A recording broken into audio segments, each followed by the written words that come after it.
who is Divya Deswal. And I hope I'm pronouncing very nice and correct with all these surnames and names. And if not, please correct me, my dear. That was perfect. Thank you so much. Let me first introduce you and your title of your speech today, please, and then you can have your stage. So Divya is going to present today Bridging Traditions, parallel between Dais and Doulas birth support. What that? So let me a little bit explain what she is doing right now and what she was doing before. So Divya has supported expectant families since 2001 as a childbirth educator, hypnobirthing practitioner, doula, dynamic craniosacral therapist, somatic experience practitioner. She also mentors doulas in India and collaborates with hospitals on water births.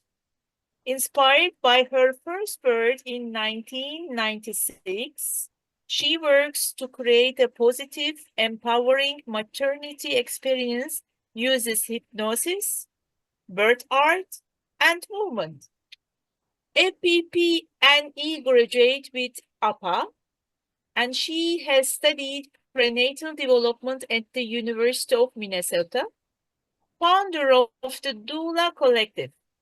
She offers trauma-informed doula training and mentors with APA, supporting women and babies throughout the pregnancy and beyond. Oh my God, I'm so excited to hear you, and I'm sure everybody is also. And welcome to our summit, and please, stage is yours, my dear. So, Namaskar, thank you for having me here. It's been an honor to be here, and just going to start a presentation.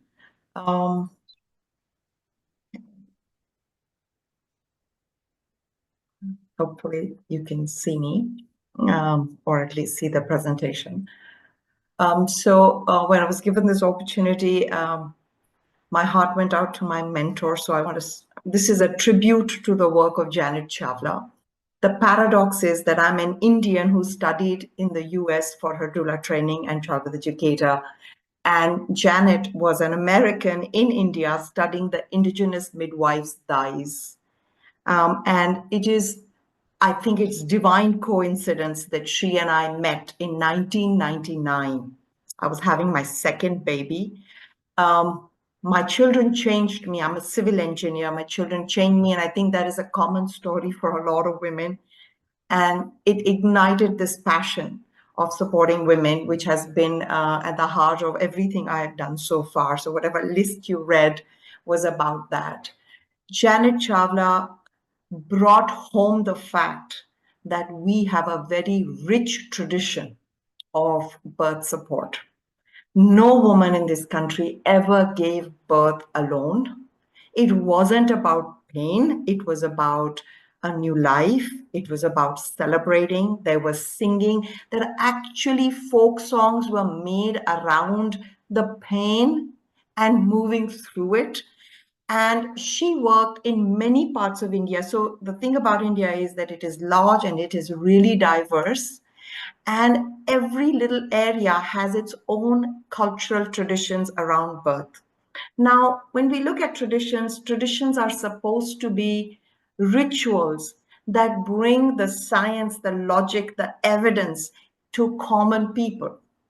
For example, if we said, oh, if you had a clarified butter in your last trimester, the baby would come out easy. Think of the people it was addressing. A young woman having a baby would be afraid of pain, but if she felt the baby would come out, she would make an effort to have good nutrition.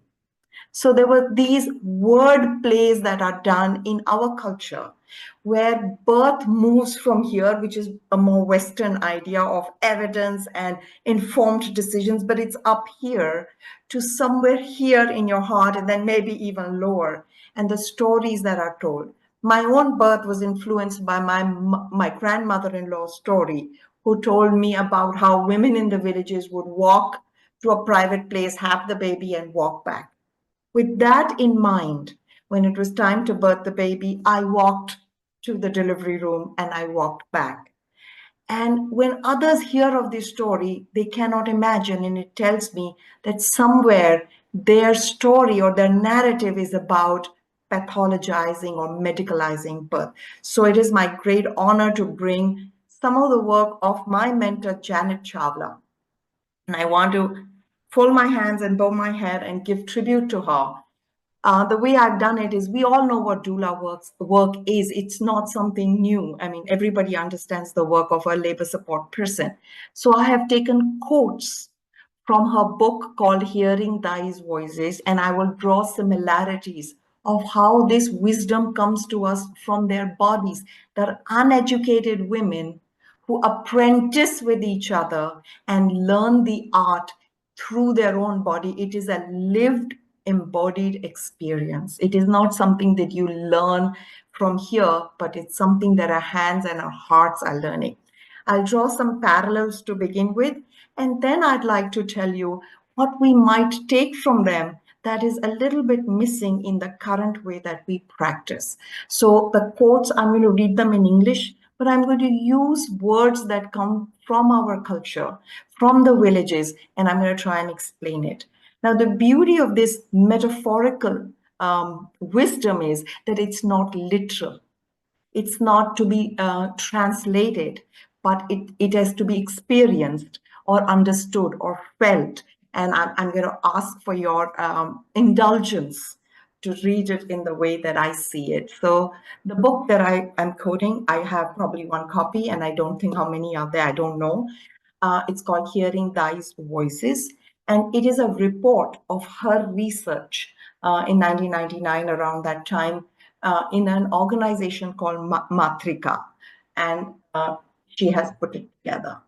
So the first skill that doulas have is we have a whole section on massage, on touch, on acupressure, points, etc. And Dais do a lot of caring touch. Dais serve the lowest economic strata of our country, unfortunately now. Earlier, my grandmother gave birth with a Dai. They had indigenous midwives. That generation gave birth at home. They had many children, and the support came from the family. So I guess we had doulas all the time. So this is what they say. If the woman is squatting, then the thigh at the back will provide pressure at the lower back, or she sits in front of the woman so that the woman can lean on her. And they would give hot fomentation. And how they would do it is, as she was squatting, or if she was on the bed, they would put warm coals under the bed so that slow heat would keep reaching her. They would also have her squat and lay down warm sand under her so that it would keep heating up or warming the perineum. So the caring touch, the massage, and the heat that modern doula training teaches us is helpful for the woman. Dais use it very effectively in the premises, using whatever is there to massage. It's not something that they have a massager or a TENS machine, but they will use what is available in that room and help massage her. A second skill, which we talk about a lot, and women doulas practice this a lot, is to encourage mobility in women, change of positions. See the wordings they use. They say we tell her to move. The more she moves around, the more birth passage will open. These women are uneducated women, and yet they understand the physiology of labor really well. It will not open from lying down. So they already know that the lying down position is actually not the very best position. She walks until she can't walk anymore, and then she will sit. If she wants to sleep, she sleeps. I ask her to do what feels right for her. How many times in our doula work we talk about trusting her instinct, letting her do or take positions that she wishes to. We are drawing upon in this ancient wisdom from a culture that has sculptures like I have put for you. So I've put the visuals, what informs these Dais. And this is a woman who's giving birth. Not only is she upright, she has two attendants and one, a smaller dimension woman receiving the baby. So the centerpiece of birth for Dais is the woman herself. and she's being offered something to eat. And how many times we encourage eating and oral hydration so that her energy levels or her dehydration is not there. So here again, there is a great parallel between what doulas do and what Dais do. Here's an interesting quote from them, and they say that so when she's ready to give birth, and she's actually showing it, the picture in the Dai in the picture is actually showing it. I lay a sack next to a cot and ask the putati. So puati is what they call the woman who's giving birth, the laboring woman. So that would be a local name for her, to squat on it on her heels like this, and then she's showing it. Abola is the name of the Dai, and she's showing it and holding the edge of the cot for support. And it's very interesting because I was reading a midwifery book, and it said FFITTO, which means flat feet in and tippy toes out. So for women, when they're in labor, when they are flat feet and squatting, that's the inlet opening. But when they are tiptoes and that's the outlet opening. And it's interesting how instinctively she is showing it, and it's a part of their the ritual or the part of how they give care. So it's an interesting correlation to what biomechanics might have informed us about the pelvis to what the Dais already do. And if you see her posture, how she's leaning forward, legs are open, that might be a great way to facilitate the birth. And as doulas, we also learn FFI, TTO, and then we look at the Dais showing us the same information. What they do is not just a ritual, it's not a tradition. Many times we are told like, oh, okay, this is just a ritual and there's no scientific logic to it. This particular ritual that the Dais do really, I have held it really dear for a long time. I'm going to say it, then I'm going to literally decode it, and I'm going to tell you what it tells me as a doula. I consider cutting the cord a sin equal to killing 100 cows. I've delivered many babies, but I've cut only 12 cords of my own 12 children. I always make the jacha cut her own cord.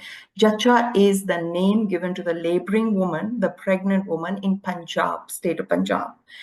Now, in our culture, cows are sacred, and so killing a cow is a great sin, and killing 100 cows is the greatest sin.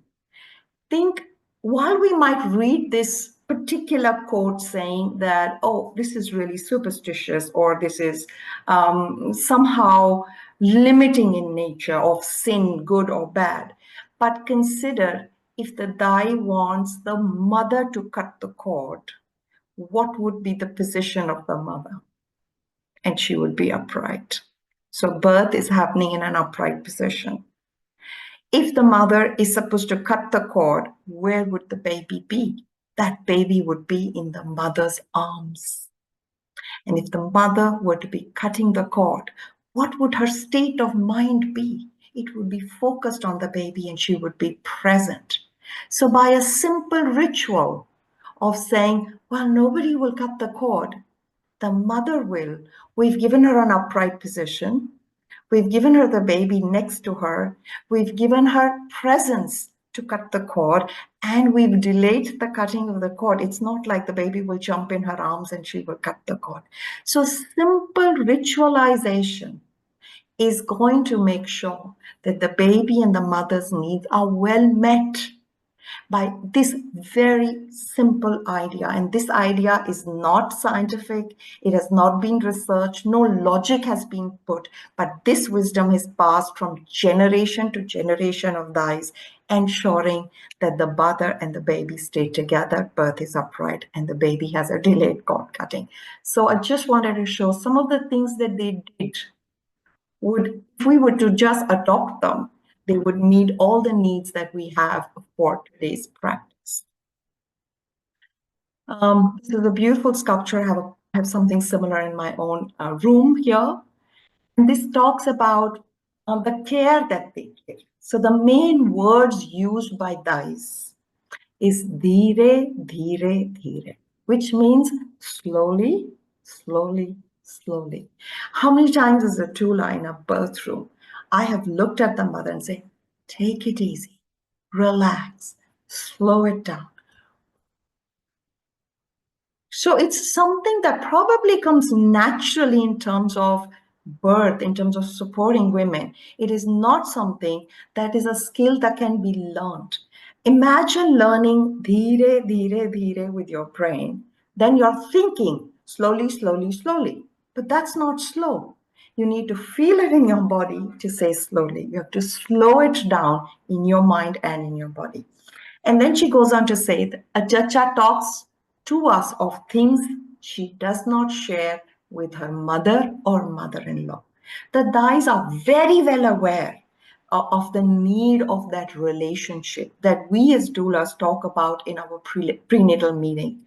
Because our course is trauma-informed, we understand the importance of a relationship with a mother who will go into labor and how that contributes to her sense of safety, not being alone and being seen and heard. And the Dais follow that exactly. So there is a sense of synchronicity in what we do versus what the Dais do. There are a few more quotes that I want you to take at face value and then think what they might mean. How much their understanding of physiology comes by observation skills. Mouth of the uterus does not open when the contractions are mild. At this time, we can only comfort the mother by saying, now it will not take time, though we know it may take time. This particular sentence resonates with me as a doula on two levels. One, the fact that they know that she has to be reassured. And they're saying it. We know that women, when they're in labor, will lose sense of time. So your reassurance regarding time, some time, little time, not a number of time, is so important. And secondly, their understanding of how the body works, that when the contractions are mild, the uterus will not open. They've not studied physiology. The second part says, Jacha listens to us. If we explain to her affectionately. Family members are also nervous, and it is my responsibility to reassure them. So birth in India is not a medical event. It's not a woman event. It is a family event. And when family members are anxious, it translates to the energy of the room changing. We know that how we read into each other's nervous system and we co-regulate. We don't only read the calm stuff, but we are actually looking for the anxious stuff. So keeping the energy of the birth room to a state where the mother can labor in her own power is such an important aspect of thy work, and equally important of the doula work. So she says that I will manage and will leave only after finishing the work. Doulas understand the mind-body connect. We know that we strive to form the relationship of trust. And there is a saying that the Dais in Punjab say, Man te tan sanja kar liye. Man is your mind, heart, brain, all of it combined. The word is mind. And tan is body. Sanja means to become one. So the advice to the mother is to make the mind body one. It's really important because they do understand that if the mind is anxious, then the body will not work as well. So all the theories about stress and how it affects labor is already encoded in this kind of wisdom. So here's where we want to bring in some of the things that we can take from the Dais in our doula work. So doulas often follow the rhythm of the mother, and they sometimes even lead. So when we do a doula training, we're taught, like, if she is breathing, you match her rhythm. But if she gets very anxious, then you slow down your breathing, make eye contact, and invite her to follow. The Dais say that sometimes they push along with a woman as if they themselves are having a baby. And so understanding that you're to read the body of the woman if you want a low intervention. Even your own attention as an intervention can become something that holds the woman back. So they start to read her body. How does her belly look? How does her sound feel? What is the presence in the room? In fact, there's a wonderful way that Dais find out how the baby is in the womb is by pouring oil on the woman's navel as she lies down. And the direction that it flows tells them something about the positioning of the baby. And then they would use the same oil with their hands to try and work the baby in a better position. So they are reading the body of the woman because they don't know how to read contractions. They don't know how to read heart rate monitors. They don't know how to read all the other equipment that has become commonplace.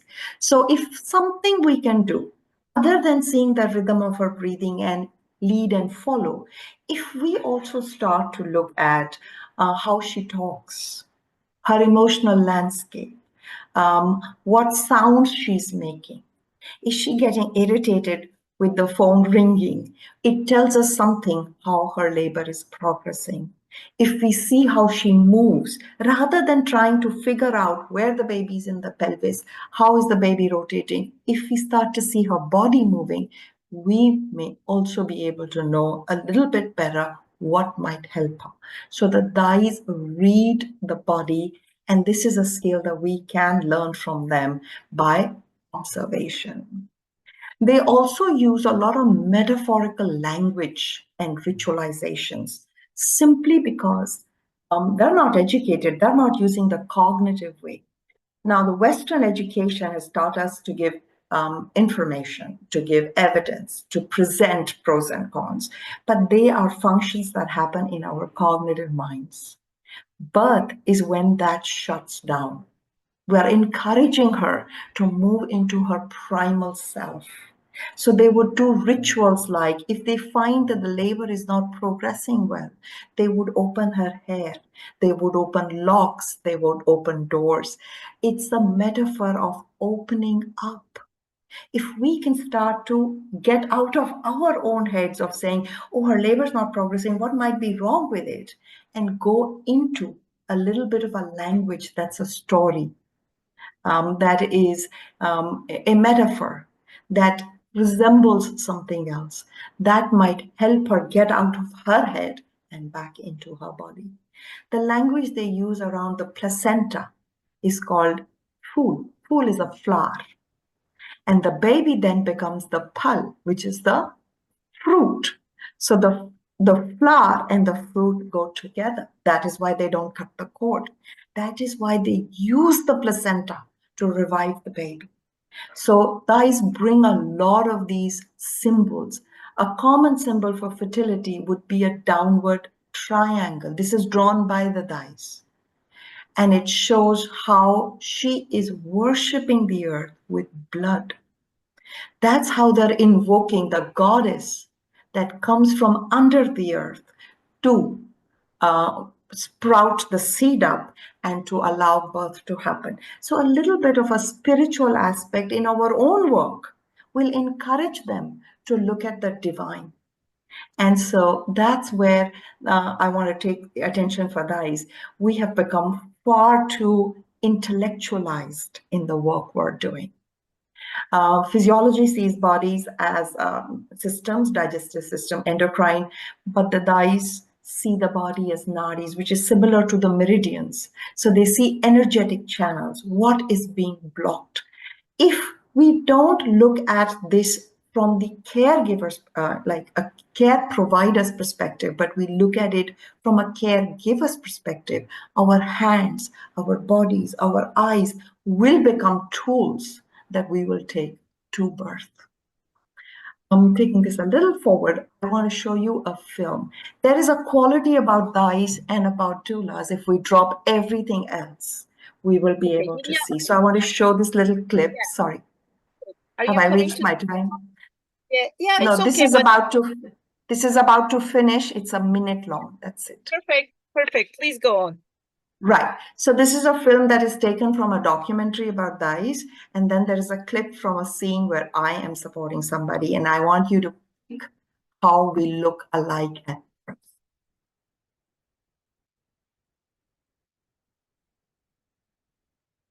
There's no sound, so it's just,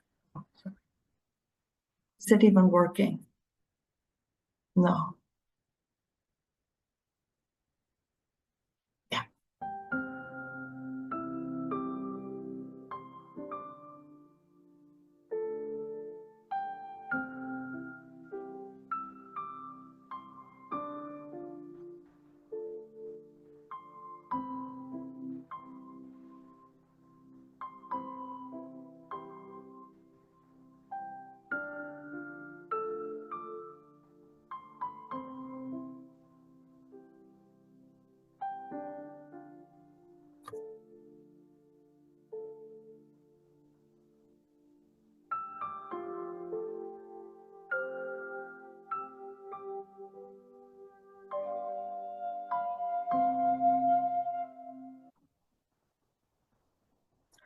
They're far more common with Dais than we know. And that is because we're women and we give care. I want to leave you with this quote. This is what changed my life. It says, Kam Rabda hai, hat mere ne, which means divine is the doer, hands are mine. And that's the quality that I learned from Dais that I take to bathrooms. Thank you. Oh, thank you so much, Divya. Thank you. This is so lovely to bridging really traditions. How rich, tremendously how rich. Thank you so much.